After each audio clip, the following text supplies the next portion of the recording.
And those winds do a number on the power down there in parts of North Florida. And we're going to continue to see some strong winds as that hurricane continues to push up on that northerly track through parts of Georgia. Like I was talking earlier, we see that greatest storm surge threat right as the hurricane makes landfall. And the Hurricane Helene made landfall a little over an hour ago. And right here in the shade of purple, that's where the National Hurricane Center was forecasting anywhere from about 15 to even up to 20 feet of a storm surge. And storm surge is where we see the most damage to humans, animal life, and structures usually as these hurricanes move in. So they can obviously bring you the strong winds and the heavy rain, but storm surge is also going to be an issue with this. I want to show you the track of Helene as it continues to push further northward. As we go through the overnight hours into tomorrow morning, it's going to keep on pushing up on that northerly track, and those winds are still going to stay pretty strong. This was actually a very fast moving hurricane, and it got strong really quickly too as it pushed up through the Gulf of Mexico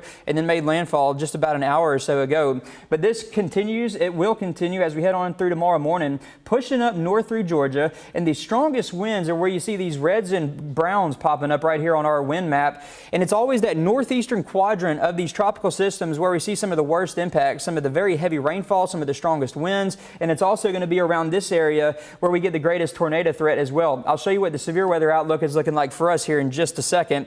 We're going to talk about the winds though, because I was showing you earlier, as Helene continues to push up into our area, these winds are going to stay strong potentially all day tomorrow, and then also staying strong as we head on into early Saturday morning too, as it just kind of meanders around the Tennessee and Kentucky state line. So this is for our area, all of southern Kentucky and all of our counties here in Middle Tennessee. The only county not, that's Decatur County down there, the far southwestern portion of our viewing area, but nearly all of us in these wind advisories. Those are going to go until 7 a.m. on Saturday. Winds sustained 10 to 20 miles an hour, and we could see some of those gusts coming in around up to 50 miles per hour. Earlier it was looking 40, 45 miles per hour, but I think they might get just a little bit stronger now. So we're going to put up to about 50 miles an hour or so across much of Middle Tennessee and southern Kentucky. And then we're also talking about flooding too, widespread 2 to 4 inches. This whole map is basically green. All of our counties in southern Kentucky highlighted in green, all of us here in Middle Tennessee in green too. This is the flood watch. It's going to go until 7 a.m. early Saturday morning,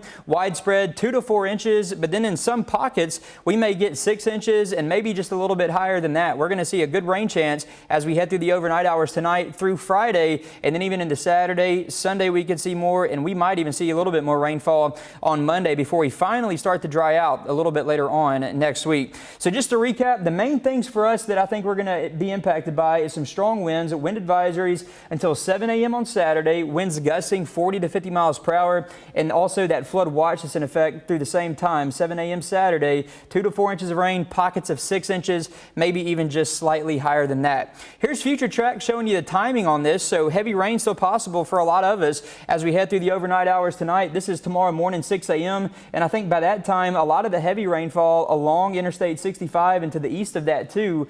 And then back over here in our far northwestern areas, future track still putting up some heavier rainfall over there in that area as well. Moving on through the rest of the morning hours into the afternoon, some heavy rainfall continues to push further east right here across Middle Tennessee on into parts of southern Kentucky. All those yellows and reds indicating some of that heavier rainfall. That's going to keep going until this is Friday morning. It looks like areas east of Interstate 65 might get a little bit of a dry period right here. This is Friday early evening with some of that heavier rainfall now pushing into parts of southern Kentucky and then also back to the west of Interstate 65. That's through 6 p.m.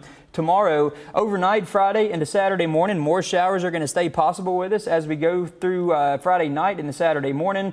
That's 8 a.m. on Saturday. It looks like the rain might be getting a little bit weaker by that time, but still some scattered showers definitely going to be possible across a lot of Middle Tennessee, also into southern Kentucky. As we go into Sunday afternoon, it's just still going to be more of that. Some scattered showers throughout the day on into the overnight hours, and then Sunday we'll still keep that rain chance around with us. Might even see some of that linger around with us as we head on into Monday as well. As far as rainfall totals go, I think we're going to be talking again, like I was showing you on that flood watch map, between 2 to 4 inches of rain, with some pockets going up to about 6 inches of rain. It's just going to really depend where some of those heavier bands set up as Helene continues to push into our area. And it might even make its way to Tennessee as a tropical storm. And the last time we had a tropical storm move through our area, it kind of clipped the outskirts of parts of East Tennessee, and that was Zeta back in 2020. 2020. 2020 was a very active hurricane year for us, 30 named storms that year.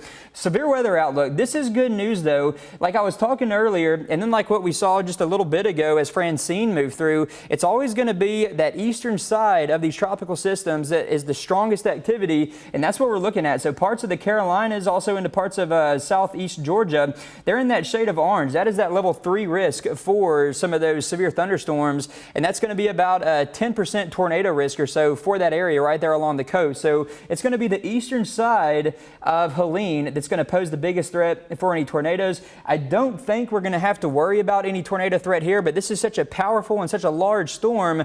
We're just going to stay here and keep an eye on it just in case. But again, that severe weather threat for us, extremely low. I just don't want to say it's zero just because of how big and how powerful Hurricane Helene is right now. So some of the key messages, the biggest impact for us, that's going to be Friday night or Friday early morning, late tonight we'll even say, but Friday early morning, that's going to stick around through the afternoon hours, even into the evening hours too. We could still be seeing some of that heavy rainfall across parts of Middle Tennessee. Some of that heavy rainfall could lead to flash flooding, and again, those winds will stay strong. I think the wind is looking a little bit higher than it was looking earlier today, so we'll say wind gust of about 50 miles per hour across a good portion of Middle Tennessee and southern Kentucky as well. But there's your update on Hurricane Helene. Again, I'll be here just to monitor anything just in case, and that super slim chance we get any sort of severe weather. I don't think it's going to happen though, but we'll be here just in case. And right now we're going to go ahead and let you go.